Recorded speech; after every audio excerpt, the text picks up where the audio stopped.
Assalamualaikum warahmatullahi wabarakatuh. Saya perwakilan dari kelompok 9 sebagai moderator. Nama Sabrek Matumuna, NIM 20109100014. Nama anggota kelompok yang lain Aini Wulandari dengan NIM 201091004. Dan yang kedua Novenda Nuzul Ramadhani dengan NIM 20109100016. Sini saya akan menerangkan tentang bab munasabah. Bab 11. Al-Munasabah. Pengertian munasabah secara terminologis. Munasabah berarti al-musyakalah dan al-muqarabah yang berarti saling menyerupai dan saling mendekati. Secara terminologis, munasabah berarti adanya keserupaan dan kedekatan di antara berbagai ayat, surat, dan kalimat yang mengakibatkan adanya hubungan. Hubungan tersebut bisa berbentuk keterkaitan makna, ayat-ayat, dan macam-macam hubungan sebab dan musabab.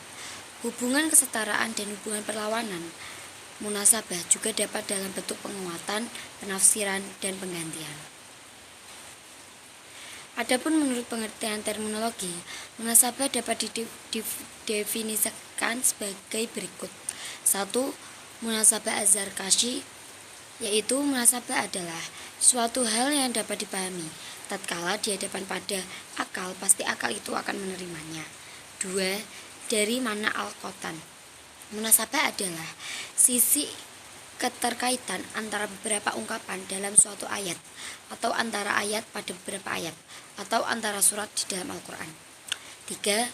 Menurut Ibnu Al-Arabi, munasabah keterkaitan ayat-ayat Al-Quran sehingga seolah-olah merupakan satu ungkapan yang mempunyai satu kesatuan makna dan keteraturan.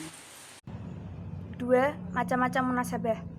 Berdasarkan kepada beberapa pengertian sebagaimana yang telah dikemukakan di atas, pada prinsipnya munasabah Al-Quran mencakup hubungan antar kalimat, antar ayat, serta antar surat. Macam-macam hubungan tersebut apabila diperinci akan menjadi sebagai berikut.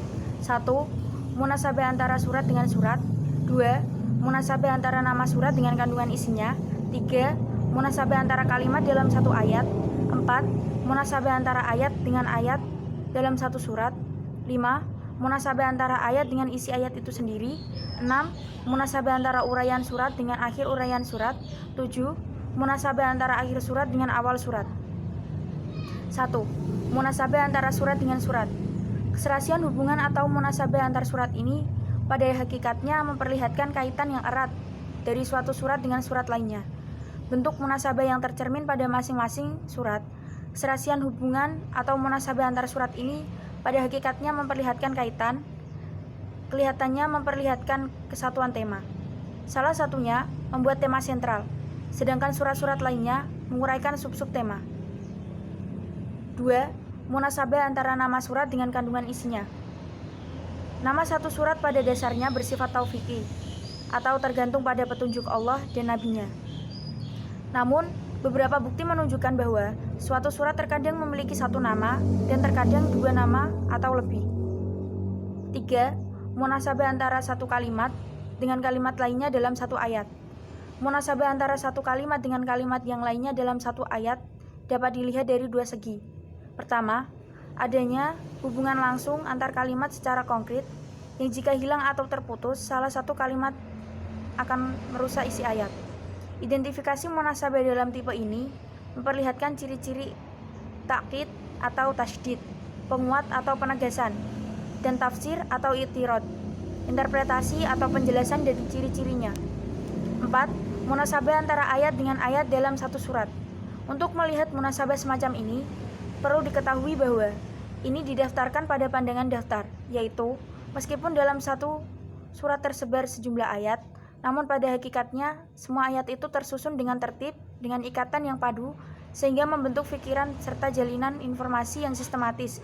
Untuk menyebut sebuah contoh, ayat-ayat di awal Quran Surat Al-Baqarah ayat 1-20 memberikan sistematika informasi tentang keimanan, kekufuran, serta kemunafikan. Untuk mengidentifikasikan ketiga tipologi iman, kafir, dan nifak dapat ditarik hubungan ayat-ayat tersebut. Baiklah, saya Novenda Nuzul Ramadhani akan melanjutkan presentasi dari teman saya, Aini Wulandari. 5. Munasabah antara penutup ayat dengan isi ayat itu sendiri.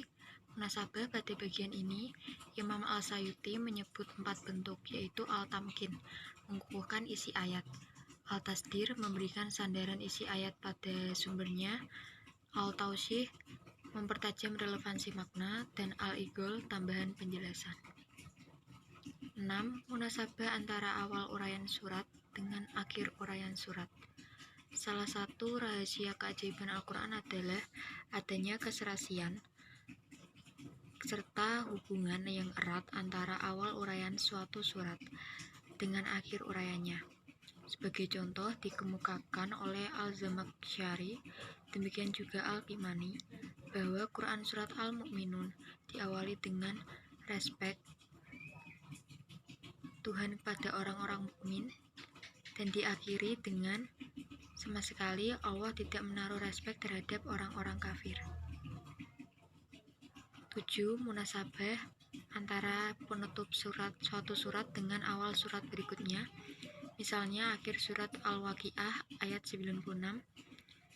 A'udzubillahi minasyaitonirrajim. Fasabbih bismi rabbikal adzim. Maka bertasbihlah dengan menyebut nama Tuhanmu yang maha besar. Lalu surat berikutnya, yakni surat Al-Hadid ayat 1. A'udzubillahi minasyaitonirrajim. Sabahalillahi masfis samawati wal ard wa huwal azizul hakim. Semua yang berada di langit dan di bumi bertasbih kepada Allah, menyatakan kebesaran Allah dan Dialah Maha Kuasa atas segala sesuatu. 8. Munasabah antar ayat dengan satu tema. Munasabah antar ayat tentang satu tema ini, sebagaimana dijelaskan oleh Al-Sayuti, pertama-tama dirintis oleh Al-Kisai dan Al-Sakhawi. Sementara Al-Kirmani menggunakan metodologi munasabah dalam membahas mutasyabih Al-Quran dengan karyanya yang berjudul Al-Burhan fi Mutasyabih Al-Quran. Karya yang dinilainya paling bagus adalah Durah Al-Tanzil wa Gorod Al-Ta'wil oleh Abu Abdullah Al-Razi dan Mala Al-Ta'wil oleh Abu Ja'far Ibn Al-Zubair. 3. Kegunaan mempelajari Al-Munasabah. 1. Dapat mengembangkan sementara anggapan orang yang menganggap bahwasanya tema-tema Al-Quran kehilangan relevansinya antara satu bagian yang dengannya bagian yang lain-lainnya.